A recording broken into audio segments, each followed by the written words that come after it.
Right. Okay. So you have two diuretics here, A and D, right? Right. Okay. Good. How would you know to pick A over D? Because from my readings, I remember the HCTZ has to work with sodium, and well, where sodium is, the water goes. And a Milleride, it doesn't do that. Mm. Do you agree with that, Dr. Rosales? Yes, doctor, and I think so. The A, the A option is more for treating edema, right? Oh, okay. I'm just asking. Dr. Young, do you agree with that? I guess, yeah. You agree too? Okay. Dr. Saul, do you agree?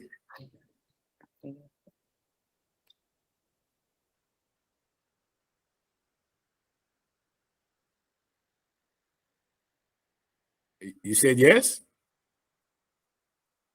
Dr. Saul? All right. Dr. Penner, you agree?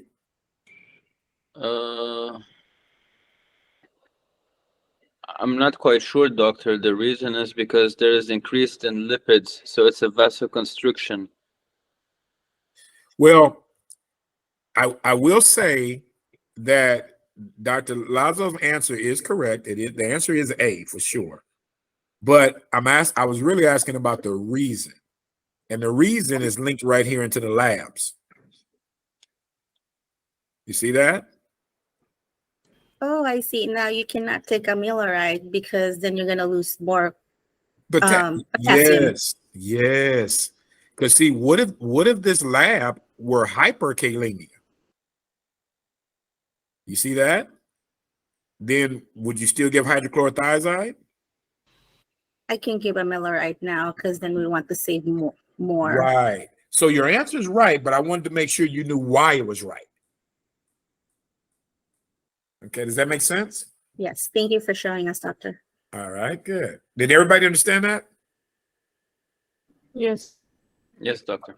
Okay, all right, perfect. All right. So let's look at this wonderful table, right? This is beautiful table.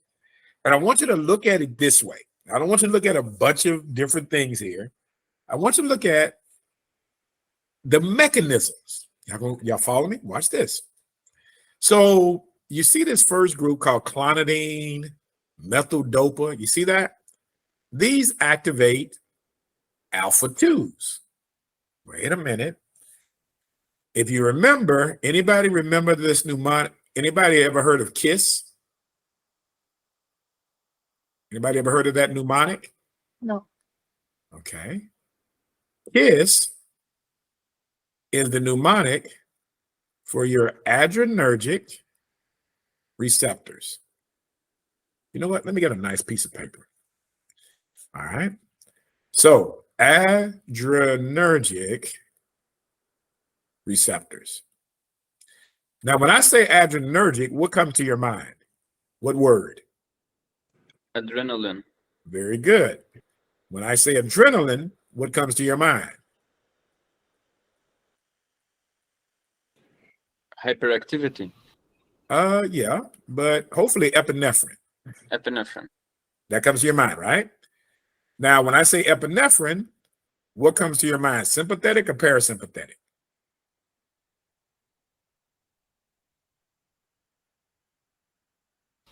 Sympathetic. Very good. Sympathetic. Perfect. All right, good. I love how y'all did that. So we did all that to say that adrenergic receptors are basically looking at the sympathetic effects, right? So when we have this mnemonic QISS,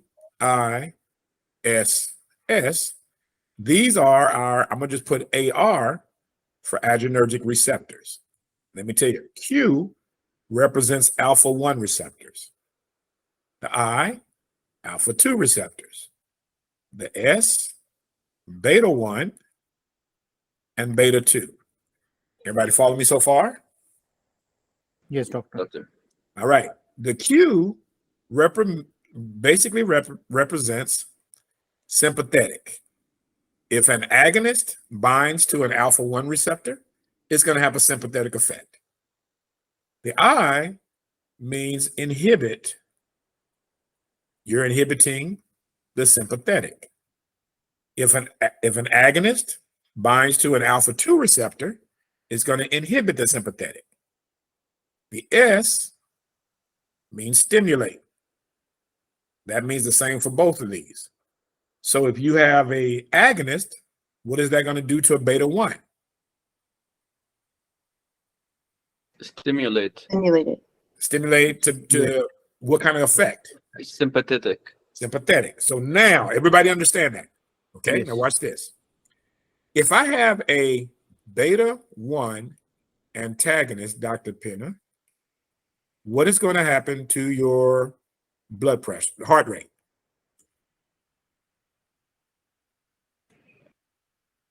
It will stimulate the antagonist, so it will stop the stimulation of the adrenergic receptors, so it will decrease.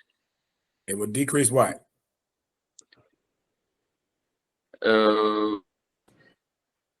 Because it stops any kind of stimulation.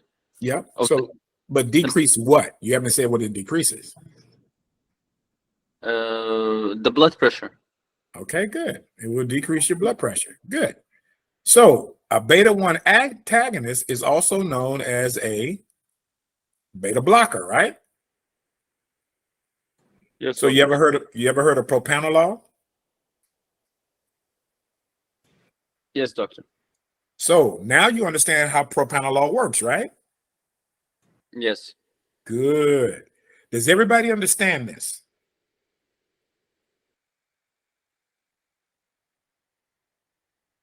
Anybody? Does anybody have any problem teaching this? Can you teach this to me? If you say no, that means you don't understand it.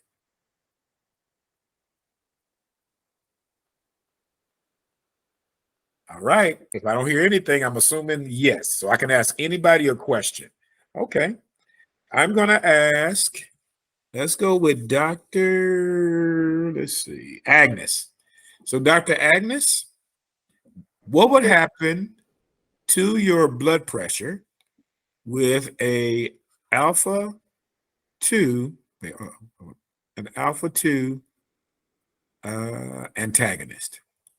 What would happen to your blood pressure?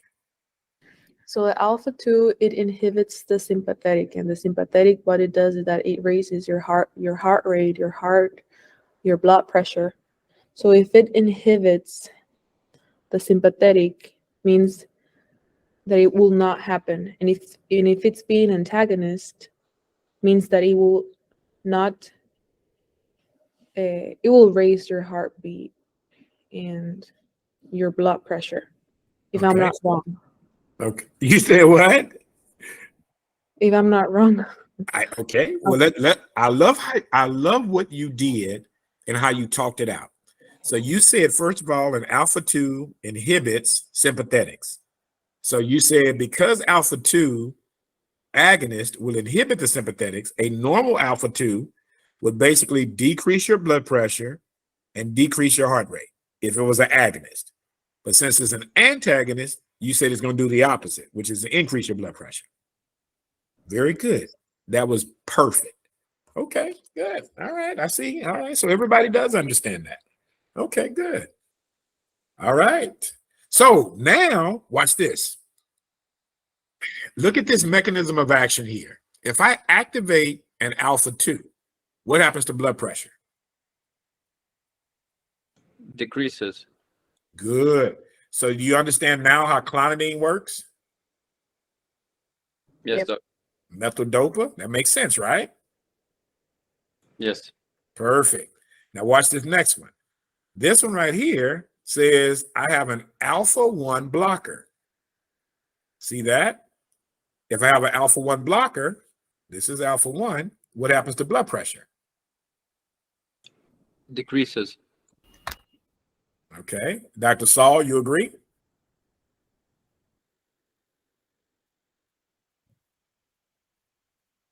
Dr. Saul? Yes, doctor. Yeah, decreases the blood pressure Why? because it's a sympathetic. It actually gives out sympathetic effect, which is yeah, an agonist action, which is increasing the blood pressure. So if we block alpha 1, it will decrease the blood pressure. Very good. And did you know it was a sin to be an alpha 1? Did you know that? Can you repeat that, doctor? I said it's a sin. It's a sin. You know, like one of the cardinal sins? Oh, sin. Okay. It's a sin to be an alpha 1. Do you understand what I mean by that? Yeah, that it ends in sin. That's right. Everybody see that? All right, everybody got it? Yes, doctor. Yes. Yes, All doctor. right, perfect. So it prevents sympathetic and prevents vasoconstriction. Wow, look at that word, vasoconstriction. All right, now let's look at this one. Dr. Young, blocking beta 1 receptors, would that decrease your blood pressure? Beta 1. Beta 1 is, it inhibits, right? Yes. So Are you talking to me? no, yeah, I'm trying to remember. It stimulates. Beta 1 stimulates. So right? Yeah, yeah. No, just talk to me and I'll let you know if you say something wrong. What was the question again? So if you block beta 1s, will that increase or decrease your blood pressure? If you block the stimulant, you said if you block beta 1, If you block beta 1s, would that increase or decrease your blood pressure? you'll decrease it. Sorry, Why? because beta 1 is a stimulant for the sympathetic. Right? Okay, good. So then if you block it, then you're blocking the sympathetics. Yes. So basically you prevent sympathetics. Yes. And how do you recognize a beta blocker on the test?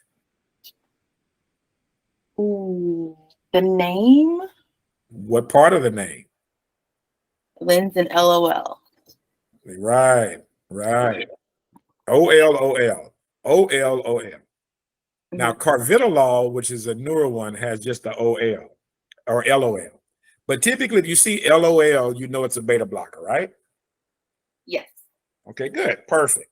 Does everybody understand what we covered so far? Yes. Yes, doctor. Okay. Yes, doctor. All right. Dr. Rosales? Yes, doctor. All right. Okay. So, Dr. Rosales, now look at this next thing. What does this say, Dr. Rosales? Vasodilators Why do we need a vasodilator? for give more volume to the blood, Okay. What, to get more volume or more flow? more flow. So yes, you're right. So what you remember I told you, everything I want you to answer it based on the 3 things I told you. Yes, So why do we need a vasodilator? because we need increase the volume of the blood and No, that's okay. So that's not the main reason. So you got 2 other options. or will be for decrease the vasoconstriction. Yes, yes, Yeah. of course.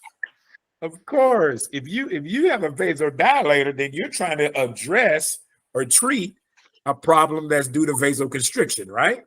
Yes. Okay, perfect. Now, I want you to see these first 3. You see these first 3 right here? Verapamil, diltiazem, and nifedipine. You see those? Yes. Those all fall under one category called what?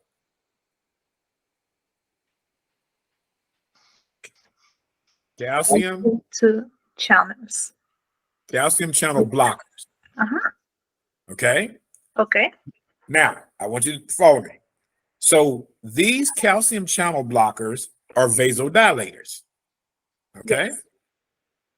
Now, the reason that they do this is because they basically decrease what we call vascular resistance. Do you know what that means? Yeah. What does that mean? I think it's the tension of the blood vessels. Yes, exactly. Very good. So it releases that, right? So it's a calcium channel blocker. Now let me show you why. Here's the cool part, right? So imagine a cell. Okay, here's a cell, and calcium is here on the outside, right? Calcium on the outside means the cell is going to be nice and relaxed, meaning the blood vessel, which is made up of a cell, right? Because you know it's a tissue, so it's made up of a cell, right? Yes. So that means if the calcium is on the outside, it's relaxed. When the calcium comes into the cell, it causes something called depolarization of a cell. It will depolarize the cell and make it contract, make it more tense. Does that make sense? Yes. So if I use a calcium channel blocker, what is that going to do for me?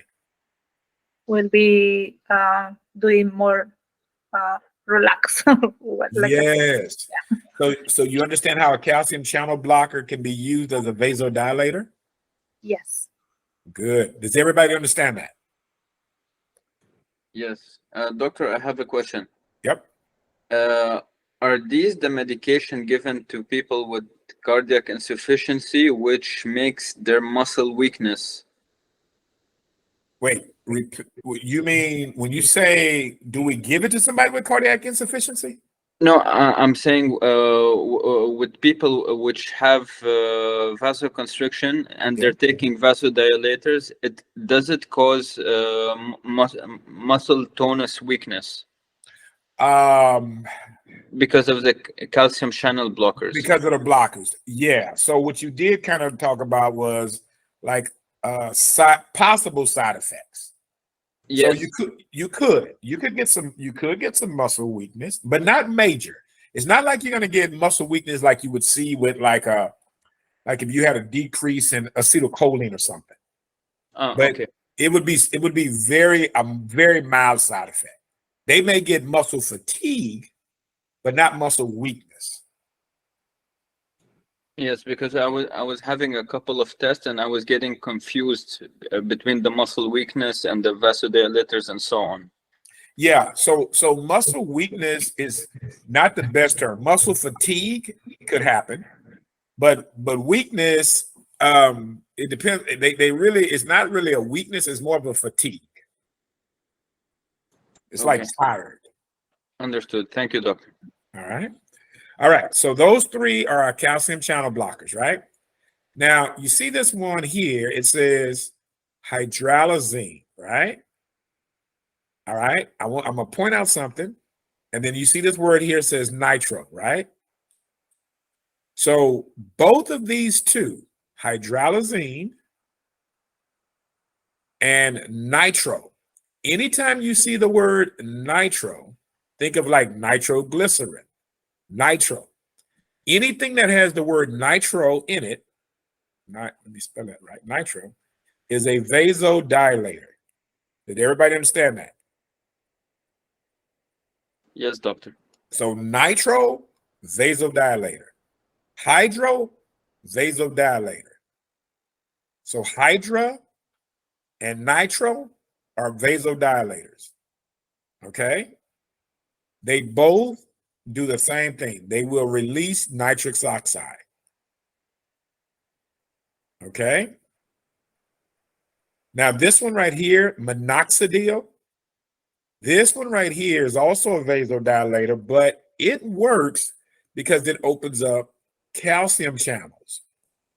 Now, let me just remind you, sodium and calcium will cause increased contraction when it enters the muscle or enters the cell, okay? Potassium goes the opposite direction. So if you have more potassium, you get more relaxation. Does everybody understand that? Yes, doctor. Okay, any questions on that? No, we're good. Okay. Now, Dr. Young, why do you get orthostatic hypertension with nitropruxide?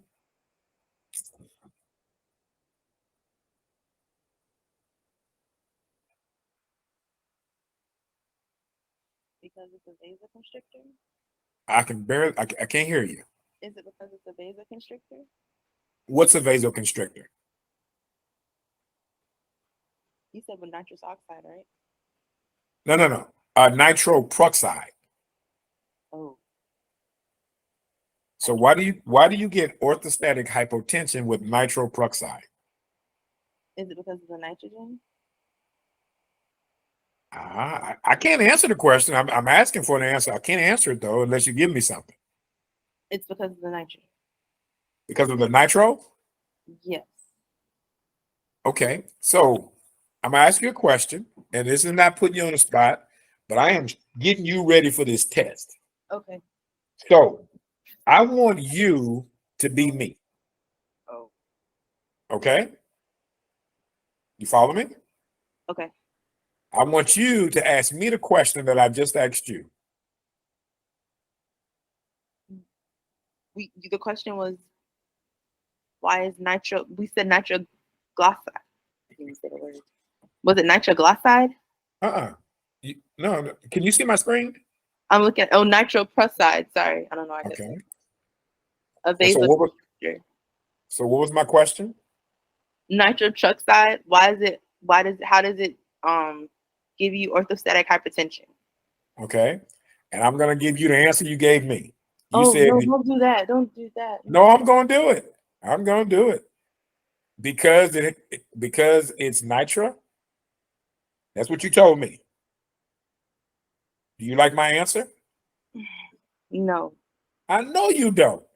So if you don't want me to give it to you, don't give it to me. Okay. All right.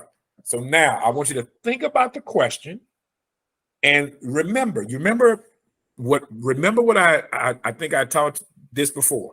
Critical thinking. Think about the question I'm asking and think about the information that you already have. So why does it give you orthostatic hypertension? Good. So in order to answer that question, what's the first thing you got to know? The mechanism of action of the nitropruxide. That's one thing. What else do you have to know? Its side effects. No. Okay.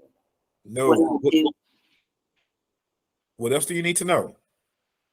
Well, mechanism of action is the same thing of what it does. You don't need to know that. In order to answer my question, what two things do you need to know? What nitropruxide is. That's one. You need to know what it does. And then what's the other thing you need to know?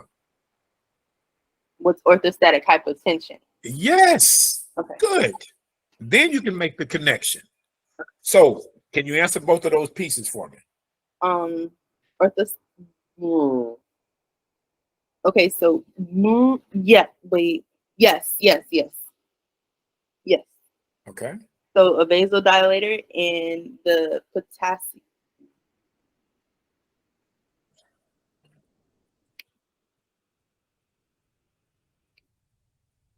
No. Okay, perfect. I love that you said no.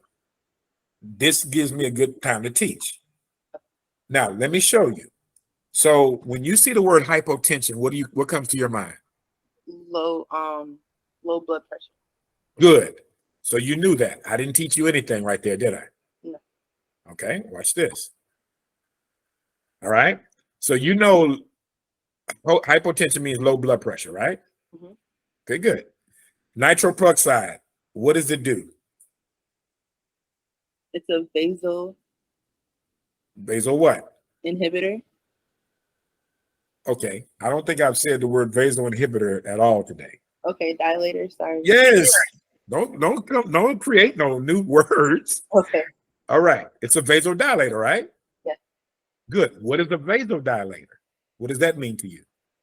It constrictor. It opens up the Yeah. Say it. your veins or whatever. Okay. It opens up the what? The channels. It opens the blood vessels. Okay. Okay. All right. Now you Mhm. got the two connections. Yes. Now tell me now, why does nitroperoxide cause orthostatic hypotension? It lowers your blood vessels. I'm sorry, lowers it. No, it closes them. I'm sorry, it opens them up. It opens them up. And by opening up the blood vessel, what happens? Allow more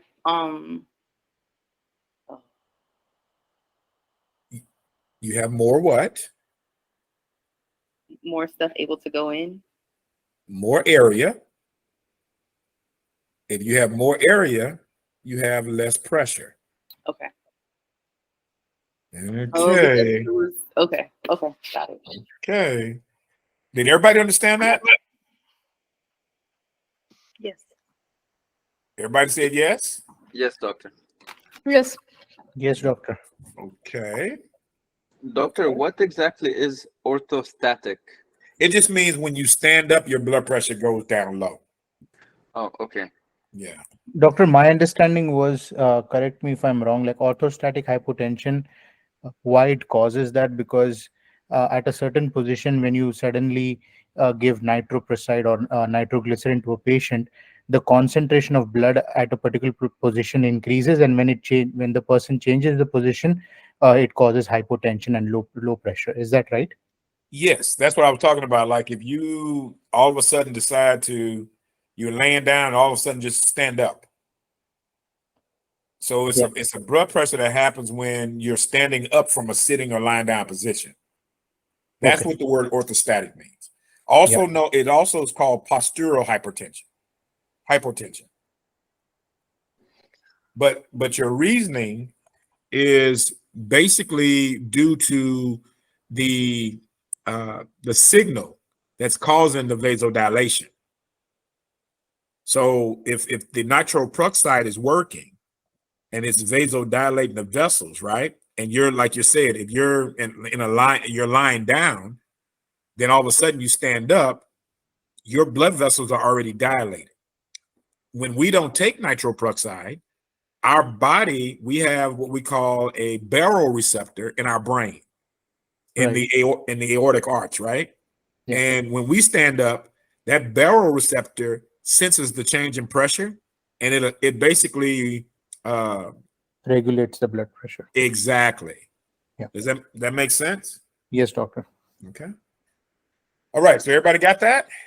Okay. Yes, I have one more question. I have one. This is Yep. Agnes. Uh-huh. So nitric oxide, does it have something to do with it, or is it nitrous oxide the one that opens the blood vessels? No. So nitroperoxide, yeah, both. Nitric both. oxide. Yeah, so nitric oxide, you remember what I told you? Anything with the word nitro means what? Means vasodilator. Right. So what does nitric oxide do? A vasodilator. Right. So you answered it. You didn't even need me for that. Oh, okay. Good. Thank you. Perfect. Okay. Did everybody get that? All right. Yes, Okay. Now look at the next thing. ACE inhibitors, right? So let's go to this next sheet. And let me see, make sure I'm going the right direction. Okay. Yeah. Okay, let's go back over here.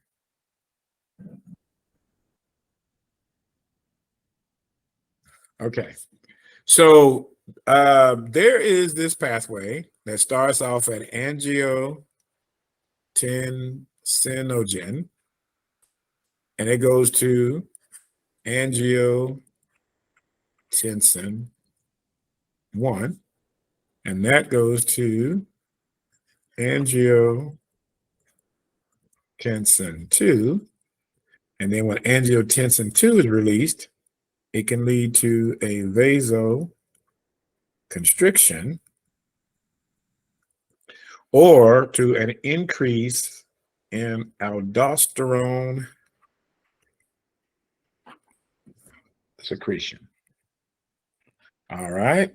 Dr. Rosales, can you see the pathway? Yes. Okay. So if based on this pathway, what do you think this pathway would do to your blood pressure? Will be increasing. Very good. Perfect. So this pathway would increase your blood pressure. I agree. Totally. So angiotensinogen is a protein that's in the liver. The conversion of angiotensinogen to angiotensin, anybody know what does that? Renin. Very good. Renin. Perfect. Where's renin located? Adrenal. Kidney. In the Kidney. kidney. Very good. That's in the kidney.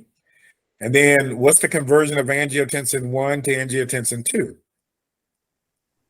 ACE. Very good. ACE. Very good. Angiotensin converting enzyme, better known as ACE. Good. Perfect. Good. All right. Outstanding.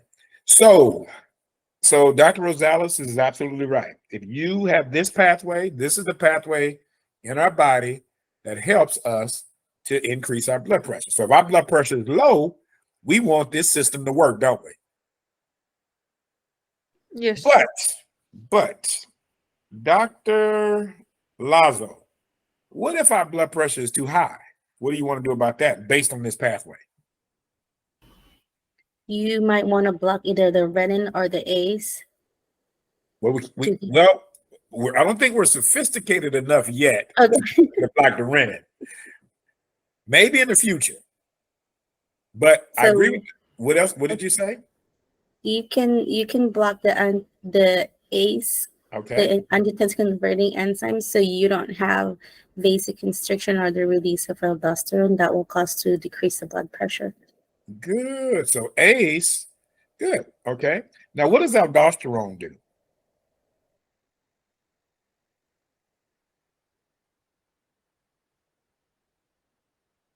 Do you know what that does?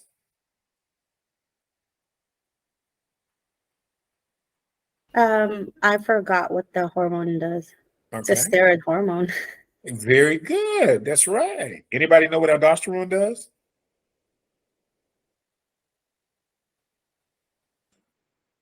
So it increases sodium in the blood. All right. Do you understand how aldosterone will increase your blood pressure? Yes, sir. Yeah. You do? Okay. Good.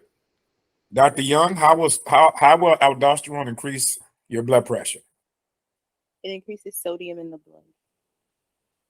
And how's that going to increase your blood pressure?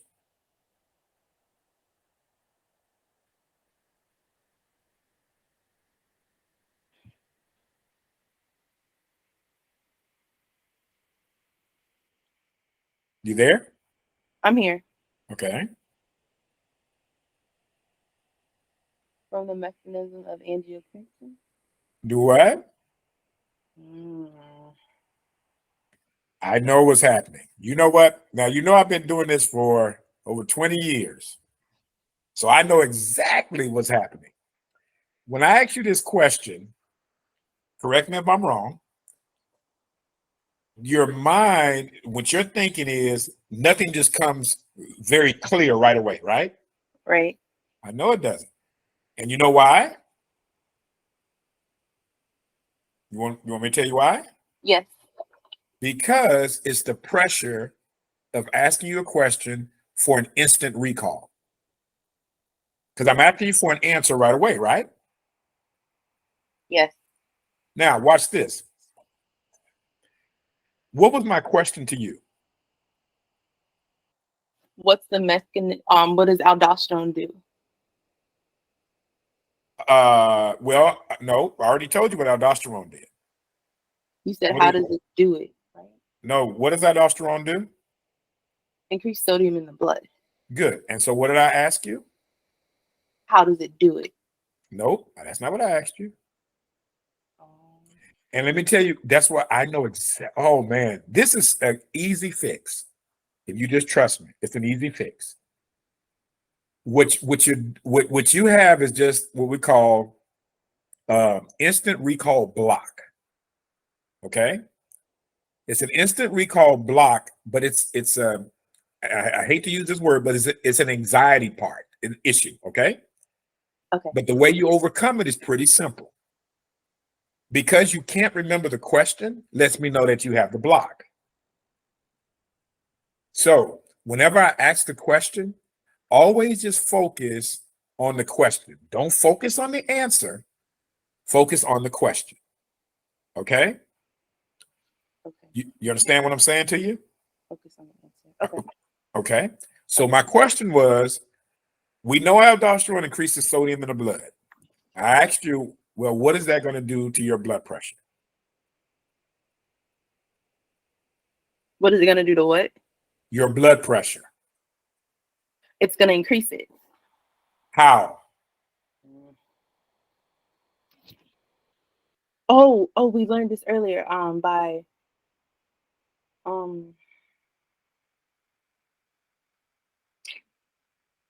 can't think of the word. Don't try to think of the word. Just say whatever's in your mind. Describe what you see. Just describe it. You don't even have to say it doesn't even have to be pretty how it comes out. Increasing blood volume. Yes. Thank you. Perfect. Okay. So you just overcame a block. Remember, the way you overcome a block is by focusing on the question, and then you'll get the answer. The answer will come, but you got to remember the question first. Okay? All right. Got it. Okay. And that's for anybody. I mean, trust me, you wouldn't believe how many doctors that I work with who are at the highest level still have blocks on certain things. So for everybody who heard that, did you all understand that? Yes, doctor. Okay. Yes, doctor. All right. So just like Dr. Lazo said, we can use an ACE inhibitor, right? That's one thing. And how do ACE inhibitors end? What's the last part of their name? All the pills, PRIO. Very good. Prios, right? Perfect. And then we can also use what we call angiotensin 2. I should have put the 2 right there. Angiotensin 2 receptor blockers. Does that make sense to everybody? If I use a angiotensin 2 receptor blocker? Does that make sense? Wouldn't it decrease, doctor, aldosterone? It Yeah, wouldn't decrease the blood pressure in that case. we want that. Ah, okay. That's the goal. We try to decrease the blood pressure. You explained it perfectly. That's right. So how does the angiotensin receptor 2 receptor blockers, how do they end? Sartans. Yes. Everybody see that? All right. Good. Perfect. All right. So this is just a review. Everybody good with alpha 1 blockers? Yes. Okay. Perfect. Good. Everybody good with the beta blockers? Yes. Perfect. Everybody good with the vasodilators? Yes, doctor. Okay. Now, let me say this. We are a group. So if anybody's not good with it, just say stop. Okay.